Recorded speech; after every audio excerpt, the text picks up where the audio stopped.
The greatest feeling in the world was holding my own gun. I'm hypertensive, but all my decisions been wholesome. My independence had me flipping on siblings I stole from. Said I'm just big and loud. Well, £1/2 is my silent treatment. I punched out plugs I could've stopped from eating.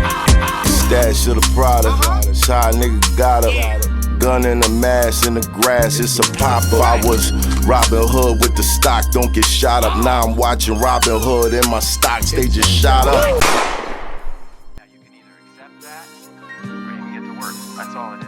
You just do the math. You solve one problem and you solve the next. This shit happened in the community, and a shooting occurred.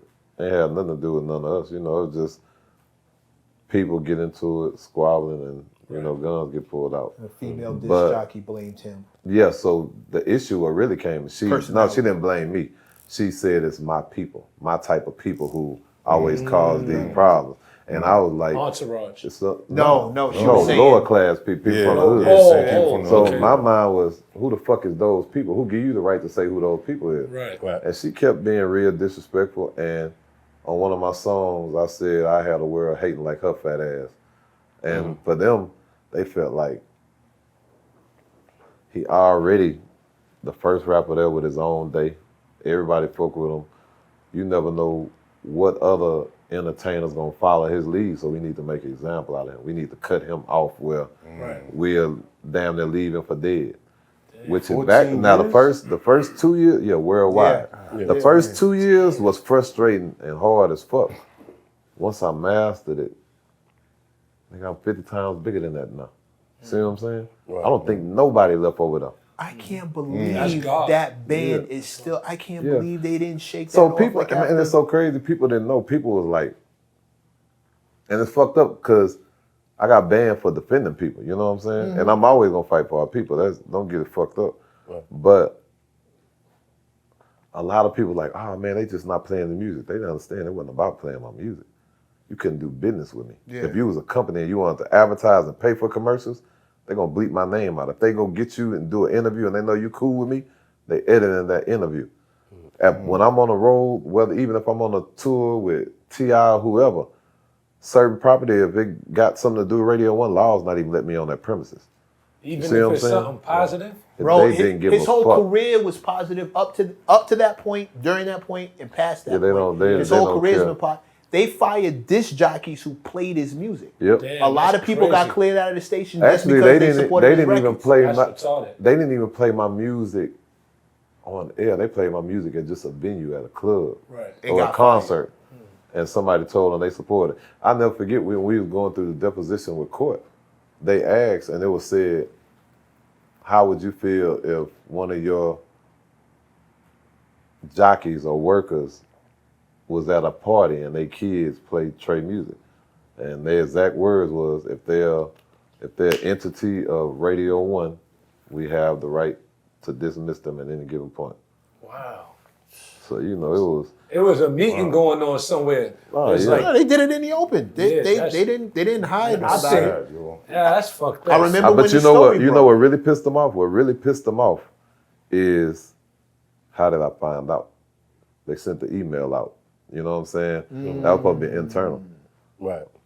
I had it in less than 20 minutes of it being out. You see what I'm saying? Right. So for them, the pride and ego was so crazy. They were like, hey, well, if you just tell us who you got it from, we can work our thing out. That ain't my thing, bro. I'm not gonna go tell us who did what. And the crazy shit is, person who told me, they worked and worked and worked, and I ain't never said nothing. I stood on my 10 and just kept it moving. I feel like, man, whatever God got for me is gonna be. You know what I'm saying? And my shit shouldn't be dictated on me telling who did what. Like, I ain't gonna do that. So I just had to fade it, you know what I'm saying? But I was saying that to say, that's the double-edged sword, because I still gotta salute these youngsters, right? Because they made it to where I don't need radio. Right. I can go do tours and do anything I wanna do without even having to ever even think of needing advertisement on the radio. So it's they found ways to milk the system for what it's worth. Right. So I'm one of them people, I don't always like to point fingers at them. Like, I gotta congratulate them too, because shit, you gotta think, you got some people you never even hear on the radio, nigga. They gonna sell out, they could down there sell out arenas at this point. You see what I'm saying? Right. They created a lane and a wave for that. And any real nigga like myself, we gonna adapt to our environment anyway. I'm a hustler. So it worked to where me as a brand, radio is the least, that's at the bottom of the totem pole for me. You see what I'm saying? Well, as far as that type of radio. Because now you got all the DSPs and other shit. Right. Who needs it? Satellite radio. Exactly. You see what I'm saying? And it's almost getting itself played out. That still got to be wild frustrating for you to do so many right things by the community, be so loved by everybody around you, and to have this one thing define your career in so many other people's eyes. But it ain't just that one thing, man. It come with the territory, right? I tell people, not even being funny, I'm God's child. He got something special with me, right? You got to think, you ain't never seen a rapper of this time, a nigga that come from the streets, to be able to give back, to be able to even go on the fighting for justice, to saving people in hurricanes, and still be accepted by everybody. If you come to Houston, it don't matter if it's the streets down to the laws, I'm gonna get the same respect. When I come through there, it's love, period, you know what I'm saying? But I feel it come with the territory. So at the same time, with me being love, it also, I have to accept everything that come with it. Like I said to somebody not long ago, it's like, man, when I just go to looking at my life, it's like I just consistently be crucified in the public. Every certain amount of time, you'll watch people just turn on me out the blue. You know what I'm saying? For whatever reason, they may have been feeling it. I might do something that triggered what they was really feeling. You know what I'm saying?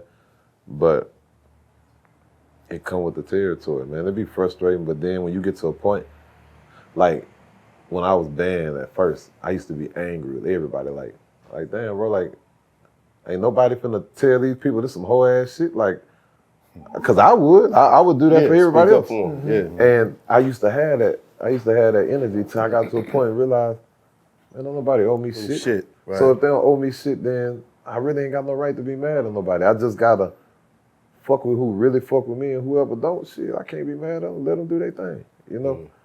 So I think when I got to that point, when you really just leave the guard and let go, shit work itself out. Was that the moment? Was that the moment you internalized and accepted, like, okay, this is how it's gonna be from here on? Yeah, I think once I made that moment, shit was a lot more peaceful for me. Right. I wasn't as angry. I wasn't as, I need to press people. I wasn't as, you know what I'm saying? I wasn't even on that type of energy, man. And I think also came with territory, just my kids. My kids softened me up. And then, you know, my daughter is my youngest, she's 5. My whole life done changed when it comes to a little girl. You see what I'm saying? So daughters will do it, man. They'll just pitch a little piece of you and strip all the gang style. Yeah. Just keep pulling throughout the years. And it's like, with that, it's like, man, I'm at a point now, I really do my best to not get frustrated with much. And I do get frustrated. I'm human. Okay. And I can feel fucked up. I got a right to feel fucked up when you feel like everybody turn on you rather than really just trying to really understand you. But once you learn how to accept things and move a certain way, it works out, right? Right. I used to think back then, man, any nigga say something to me, if I don't respond, I feel like I was a hoe. You see what I'm saying? All the while, I never really understood, bro.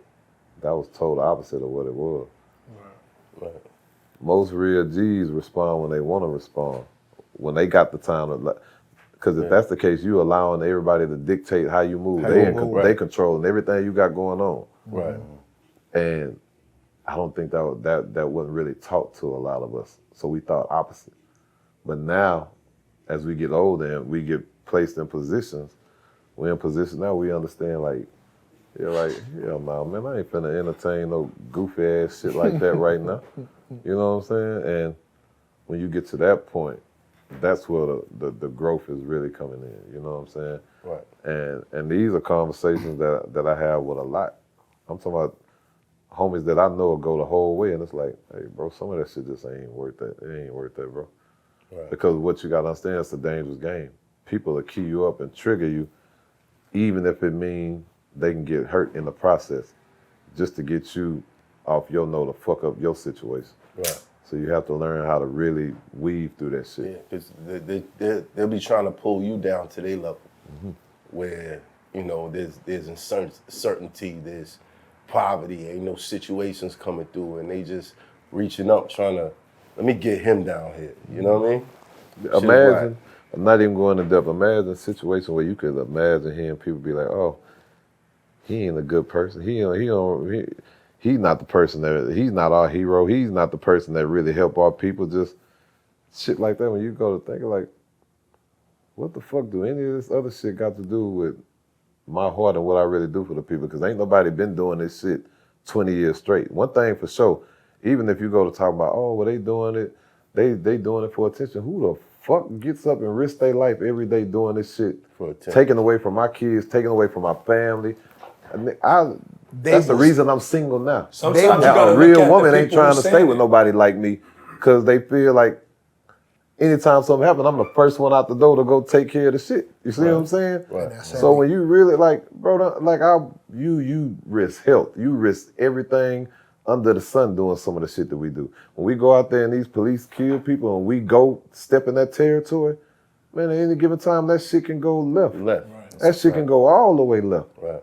But at the end of the day, when you're doing it for a genuine reason and a genuine purpose, whatever comes with it, I'm accept it. Anytime I walk out that house, it ain't a guarantee I'm gonna come back. In my mind, I'm gonna come back because I gotta get to my kids. Right. But it ain't guaranteed. You see what I'm saying? Right.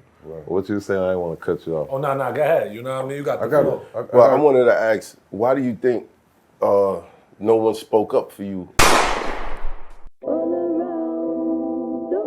It's all around. Look around you, man. You can find inspiration. You can find discouragement. It all depends on you. Perception is everything. Some people just hear another song. Some people hear the greatest. A nigga used to have no chill. Nowadays I bump side A. Traffic going bumper to bumper, stuck on the highway.